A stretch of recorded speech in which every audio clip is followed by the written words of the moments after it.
So, hello guys! Gusto ko lang share sa inyo ang 5 tips para mabilis ma-monetize ng Facebook ang inyong video reel. Oh, baby. You know, you know, you know, you know. Ooh, ooh, yeah. Ang first tip is avoid copyright music. Copyright kayo ni Facebook kapag ang inyong music is kinuha nyo lang sa iba't ibang platform katulad ng TikTok or YouTube. Iwasan nyo ito guys kasi pwede ito magiging evaluation sa inyong Facebook. Magiging restricted ang inyong Facebook account. At ang second tip is consume 60 seconds video para sa inyong reels. Or kahit lumagpas pa doon. Dahil ito ay isang requirement para mas mapabilis monetize ang inyong Facebook account or Facebook reels. Ang third tip naman is ang pinaka-importante, kailangan original content ang inyong video. Sa inyong boses, sa inyong gawa, sa inyo rin ang pag-i-edit. Hindi kailangan kumuha ng mga video sa ibang platform para lang ito ay magkaroon ng video sa reels.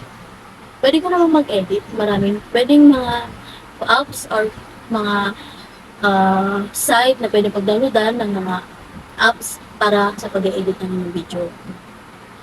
At ang pang-apat na tip is no watermark. Yan. Kadalasan dyan, ang mga nag-upload ng video reels is galing kay TikTok. Pero hindi nila alam na pwedeng maging nila ito, evaluation sa Facebook kasi may watermark. Katulad ng TikTok. May kita kayo sa TikTok, may watermark sa gilid. Madidetect ni Facebook yan. Pero mayroong site na pwedeng matanggal ang watermark ng isang platform. And the 5 tip is portrait mode. Itong portrait mode is, ang video mo dito dapat is nakapatayo. Hindi siya nakapahiga. Dahil ang reels, pansin nyo, di ba, na ang mga video dyan is patayo. At mas kapansin-pansin sila kapag nakapatayo ang video. Mas pansin na panoorin. Kaya, mga 5 tips na may share ko sa inyo. Sana makatulong ito sa inyo, lalo na sa mga gusto maging creator. At sana, i-share nyo rin ito sa iba. Mas may alam sila, lalo na yung mga pagkakagusto pa lang maging creator. At sana makatulong ito sa inyo.